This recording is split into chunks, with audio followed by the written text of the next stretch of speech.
Charting Toward Intimacy covers mature topics. Listener discretion is advised.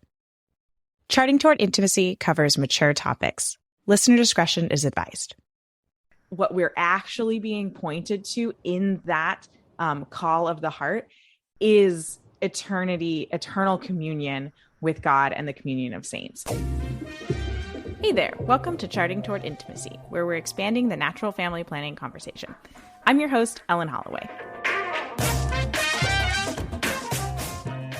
All right, we are here with Courtney Warday. Welcome, Courtney, to the podcast. Thank you so much for having me. I'm excited to be here today. Awesome. Yeah. And so this is another part of our seasons series. We are talking about trying to conceive when it's difficult. And we'll get into a little bit more about that in just a little bit. But before we get started, Courtney, would you introduce yourself to our listeners? Yes, definitely. My name is Courtney Warday, and me and my husband, Kyle, have been married for almost 6 years, which is crazy to think about. We live in Lincoln, Nebraska. We have two beautiful daughters. One is 4. Her name is Ellie, and then Claire is 1.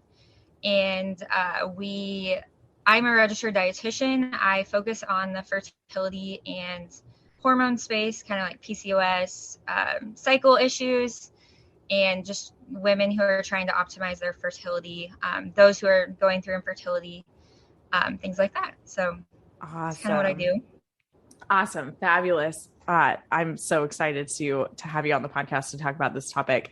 So again, we're talking about trying to conceive when it's hard. We had an episode just prior where we were talking about trying to conceive in general and kind of the season of trying to conceive, but this is a totally different season when you're having trouble conceiving.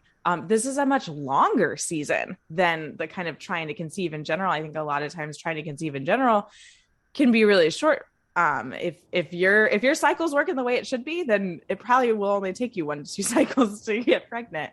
But if your cycle's not working the way it should be, or there is some other imbalance going on in your body, then it can take a very long time.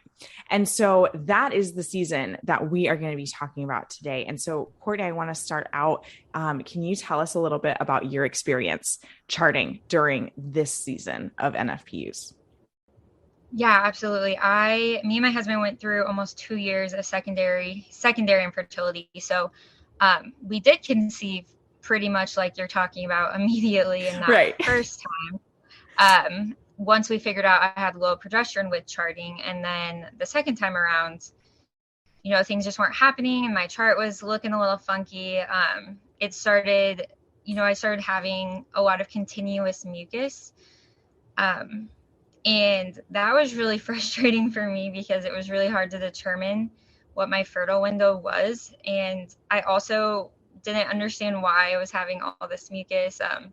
And then just in general, I think charting when you're going through a difficult season of challenging fertility, it can be it just adds a whole nother level, charting, just because your body, it's one of those things where you want to chart because you want to figure out, that if you go see a NAPRO doctor, that they'll be able to look at your chart and maybe see what's going on. But it's also hard month after month, knowing, at the end of the cycle, just like you're not pregnant again. And then you have to do this all over again. I feel like my husband and I at times, we actually went through a period where we tried Marquette because I was like, oh, well, maybe this will be better actually just focusing on the hormones. But then I wasn't ovulating regularly at the time. And so then that was like also stressful because then I was getting I never got like a peak reading on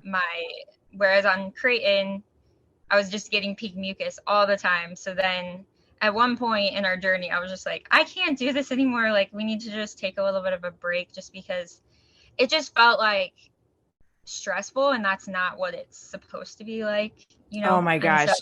I want to pause you right here in your story. I really want to honor what you just said, because I think this is really important, is that it can get so like monotonous and draining to keep charting month after month, and it's just not happening, and it's not happening. It's not happening. And I think what you said of sometimes you just need to take a break, and that is okay. Like, it is okay to take a break. And yes, yeah, you're going to miss that data. And if you're trying to take that to a NAPRO doctor or a fem health doctor or someone else who is looking at your charts, yes, you're going to lose that data. And sure, that's, that would be good data to have.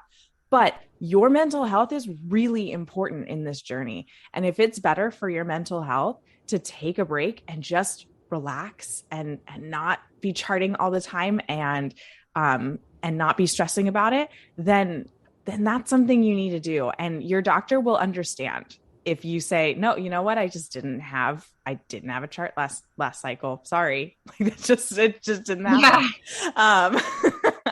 Your doctor will understand, and you need to honor yourself and your mind and what is going on in this journey, and that you don't always need to be perfect on charting. Okay. I just wanted to give that little. Yeah. Yes. No, that is very important, because I feel like, honestly, we took a couple breaks during our journey, and one of the breaks, the second break, I think, was actually when we ended up getting pregnant. And I think there is something to be said about, if you are like a type A person like me, and how, like, it was one of those things where, like, I wanted to have a beautiful chart. It was not beautiful. And like, it was just like hard for me, because I just wanted, like, my body to be doing what it was supposed to be doing. And so it was almost like the chart was like a reminder that there was something, like, it felt this is a complete lie from the enemy, but it felt like my chart was like a reminder that my body was broken, or that my body was like not, like, failing me, or like not doing what it was supposed to be doing.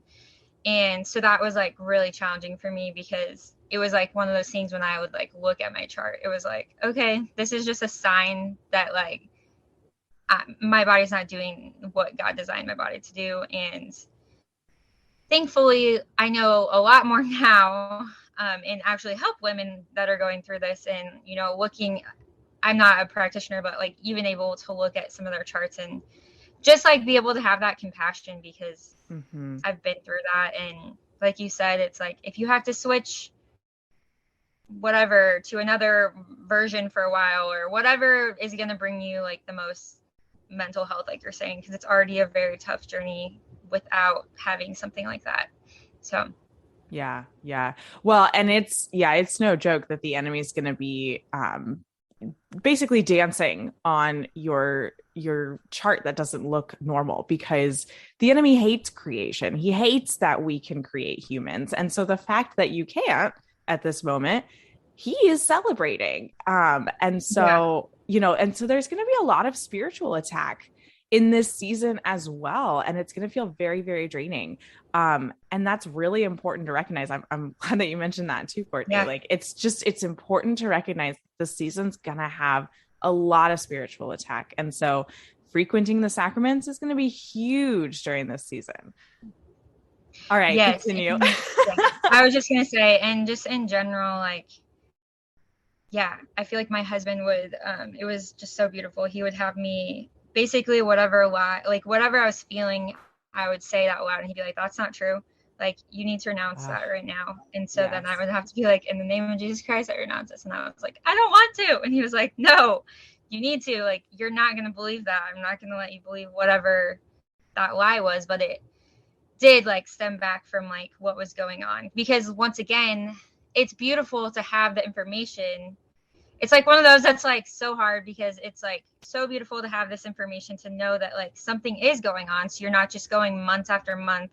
If we weren't charting, we would have been like, I just don't understand what's going on. And, like in the secular world, it's like, oh, IVF, and It's like, no, there's something going on underlying, which is like the beauty of creating, is like, there's all these biomarkers that are showing you like something is off in your body, but then it's like, you don't want to face that too. So I definitely obviously have walked with many women going through a similar season, and everyone reacts very differently, and which is totally okay.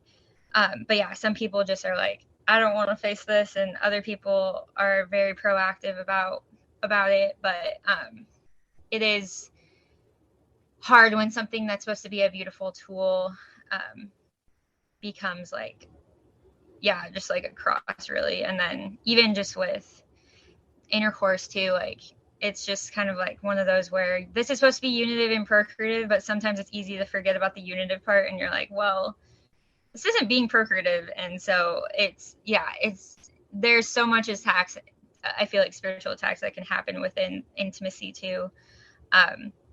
So like you said, I just feel like it's super important to be frequenting the sacraments and really connecting with your spouse during that time, because you guys need each other, because it can be so easy to either the devil comes in and you divides, or you come together closer. And there's definitely different seasons within it, but recognizing that you're on the same team. And yes. So I think even to like having your husband like involved in the process, and so you're not just like, I'm always, like my husband was always like asking me like, what is on your chart, and so he was the one writing it down and doing the stickers, and I was the one that was like telling him. And so just making it feel like it wasn't just, because feels like it's all about the woman's body, but it's not, obviously. When it comes to fertility, it's right Well, and let's not forget that, like, some of you journeying through this season, it may not have anything to do with the woman. It may be male factor infertility. And yes. While that's not an experience either Courtney or I can speak to directly from our own experience, there are huge similarities here, and the spiritual attack is going to be the same. And the necessity to remain connected with your spouse and communicate and remember that you're on the same team, that is all the same. You still need to frequent the sacraments. You still need to pray. And you still need to renounce those lies. So it's different, but similar. Yes, absolutely. Hey guys, we'll be back with the episode in just a minute, but I want to tell you about today's episode sponsor. So we all know that focusing intercourse on the highest days of fertility will give us the best chance of conceiving. But what happens when it's hard or even disheartening to track and identify those signs of fertility? That's why I'd like to tell you about the sponsor for today's episode, KEG. KEG is a fertility monitor that tracks your most important fertility indicator, cervical mucus, without needing to do tissue checks or keep track of the sensation you're feeling throughout the day. KEG helps you to discover that full fertile window of 5 days when you have the highest chances of conceiving. I actually got a chance to check out this product, and I have to tell you, this is unlike any other fertility monitor on the market. It is unique in its ability to show you when your cervical fluid is fertile, that is hospitable to sperm. So head to keg.tech to start tracking with KEG. KEG also has a 12-month pregnancy guarantee, which means you'll get 100% of your money back if you don't conceive using KEG. So again, head to keg.tech, that's KEGG.TECH, and use the code CHARTING10 for $10 off. Thank you, KEG, for sponsoring today's episode. So you've talked a lot about some really difficult aspects of this season. What would you say is the most difficult aspect to charting during this season? I think the most difficult part is, I don't know, in my opinion, it was just the fact that you're like, it feels like you're doing this over and over and over, but you're not like seeing any fruit from it, if that makes sense. Mm-hmm. So, I mean, obviously, like I mentioned as well, it can be really taxing emotionally, just like really recognizing that this is like a sign that something's wrong with you.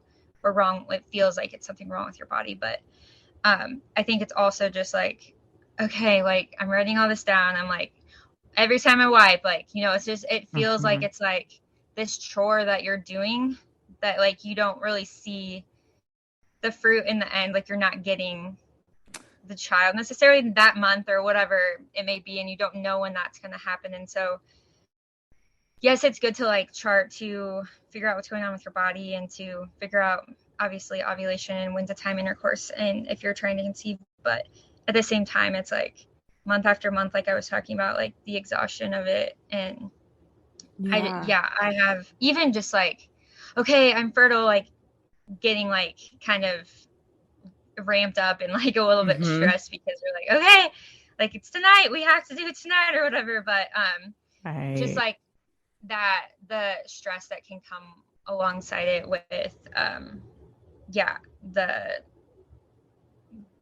I hope that made sense. But. No, it totally did, Courtney. And I'm really glad the way you articulated that, because as someone who's personally never experienced this before, I had never thought about it that way, as kind of the fruit of charting. Because like charting can be frustrating no matter who you are, no matter what season of NFP use you're in. It can be frustrating because it's like, oh my gosh, I have to do it again. Or, oh, I don't really remember what happened yesterday and I forgot to chart. Now what do I do? You know, there's all of that. But that fruit of charting, right, when you're trying to avoid, that fruit of charting is not getting pregnant, which sounds a little weird, but bear with me here, everybody. And then when you're trying to conceive, that fruit of charting is then becoming pregnant. And so when charting feels absolutely fruitless, it just feels pointless. Or it can. And wow, I just had never thought about it that way. I'm really glad you mentioned that. Yes. And I'm sure anyone who's gone through that season is like, yes, I understand that. Yeah. So, what are some tips or suggestions? I mean, we already talked about frequenting the sacraments, keeping connected with your spouse. What about some other tips or suggestions that you have for women and couples navigating this season of NFPs? Yeah, I think I said a decent amount of them, but in general, not being afraid to take a break. And like we talked about, frequenting the sacraments, staying connected with your spouse. I mean, in general, like I really recommend just getting at least a monthly, if not like bi-weekly date night, and don't talk about fertility. Don't talk about NFP. We're not talking about any of this stuff. We're just talking about just have fun. I feel like at times during our journey, I was just like so focused on what I wanted, and that I was just became this like somewhat, I felt like at one point I was like, I'm not even fun anymore. And it's like, no, this is like exactly what the devil wants. It's like, no, go live your life. Like there can be joy in the waiting, and just entrusting that God understands and he has a plan. Like in our life, I mean, I would have never started my business if I didn't go through any of this. And it's like brings so much joy to my heart. And, and even just our little daughter, Claire, like just remembering, like, if most of the time, like eventually you'll get there and have that pregnancy, and it's going to be so worth it. And you're going to have like such a cool story to tell your child. And I think we prayed like over 200 something rosaries for our daughter. Like we have such a cool story to tell her now, and she has brought so much joy to so many people. Like the amount of times people have said, you have the most like joyful baby, is like, we could be rich.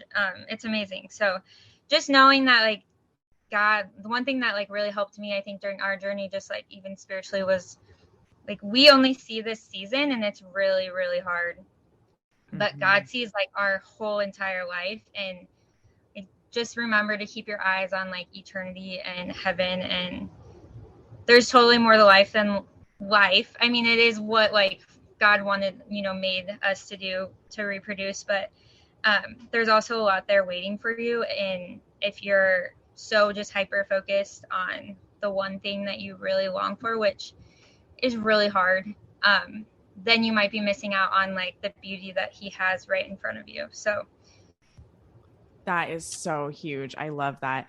And I think reminding yourself too that longing and that ache is really good. It is a good ache. And truly that ache for a child is actually an image of, or an icon of our ache for eternity and for eternal communion with God. Yes, we want a family here on this earth, or we want another child. But but truly what that ache is, what we're actually being pointed to in that call of the heart is eternal communion with God and the communion of saints. And so remembering that ache is for the Lord, and just trying to like aim yourself in that direction, I think can also be really powerful.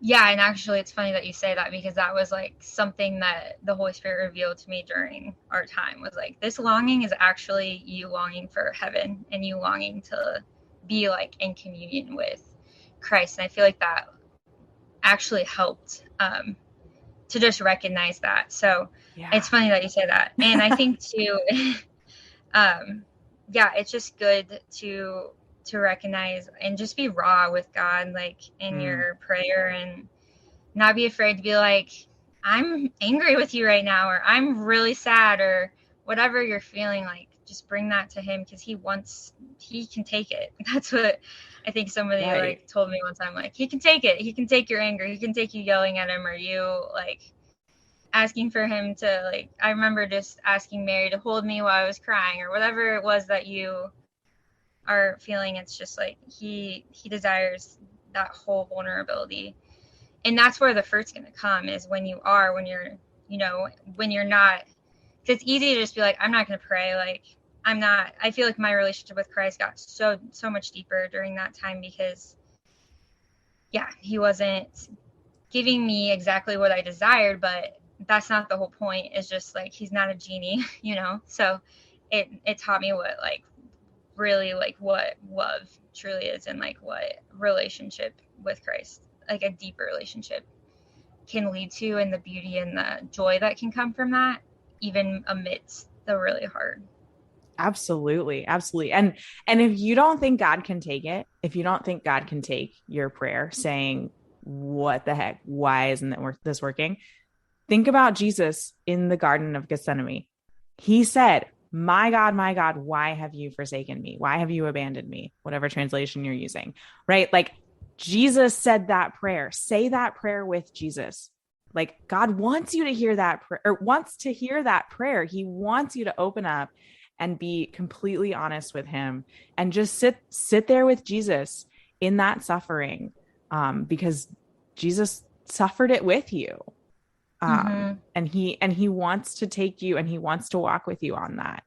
And so that prayer, there's nothing wrong with that prayer. I think sometimes we get this idea of like, oh, I can't yell at God, because, everything that I have is a blessing from God. And he's given me all this stuff. And it's like, okay, well, sure. Yes, that's all true.